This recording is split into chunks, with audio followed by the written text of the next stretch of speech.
We are reviewing the books of the Bible. Our next book to study is 2 Samuel. Here's a chart that shows the four periods of the Israelite history. The first one is when they were in Egypt and the wilderness, called the camp period. The second period is when the Israelites were in Canaan under the judges. It is called the Commonwealth period. Next is the crown period that covers the time when the kings ruled over the children of Israel. This is the period we are now studying as we look at 2 Samuel. The author is likely Nathan, the prophet, or Gad, the seer. The time period of 2 Samuel covers about 40 years of David's reign. The book bears the name of Samuel, the prophet judge, who anointed David as king. The material is arranged according to subject matter rather than a time sequence of events. Both 2 Samuel and 1 Chronicles cover the same time period with different points of view or purpose. 2 Samuel focuses on David's life, while 1 Chronicles focuses on religious ceremony and the priest and the Levites. 2 Samuel tells of the problems in David's life, while 1 Chronicles stresses the positive things.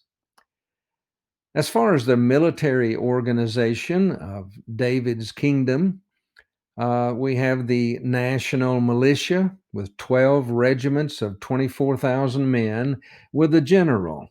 It appears that they devoted 1 month a year to military service. David's personal bodyguards, called the Cherethites and the Pelethites. There's a band of 30, it is called, a group similar to the knights of the Old England and Europe. The first three and the second three, found in chapter 28, verse 8 and following, were warriors who did exceptional deeds of valor. There was a captain of the host. Joab held this post and was second only to David. The government organization, well, there was a counselor to the king, there was a recorder, we know there was a scribe, which we might call like a secretary of state. The kings had companion or friend. There was a superintendent of public works. There was ministers of states, which included the king's sons, and there was the high priest. The commander-in-chief of the army was also there, and the captain of the bodyguard. And each tribe was placed under the government of a prince or a ruler. David took a leading role in public religious activities of the nation. Prophets played an important part, and there was a high priest. Priests and Levites were organized and given specific duties. Singers and musicians were organized under Asaph and Heman and Jeduthun. A summary of 2 Samuel could be the following. Chapters 1 through 10, the coronation of David and the growth of his kingdom. Chapters 11 through 18, David takes Bathsheba and reaps a bitter harvest.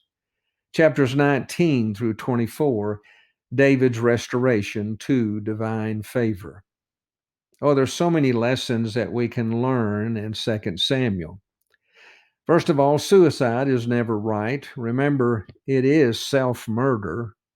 And like David, we should have great respect for God's appointed leaders. Another lesson is, as David did, let us take everything before the Lord.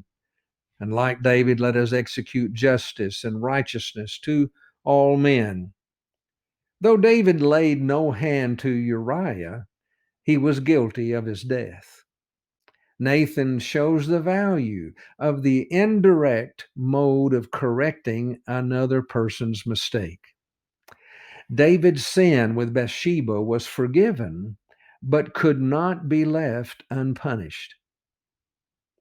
And an interesting thing we find in chapter 23, verse 2, is the meaning of verbal inspiration. And it says, "The Spirit of Jehovah spake by me, and his word was upon my tongue." David would offer nothing to Jehovah that cost him nothing, a great lesson, and nor should we. So many lessons to learn in 2 Samuel.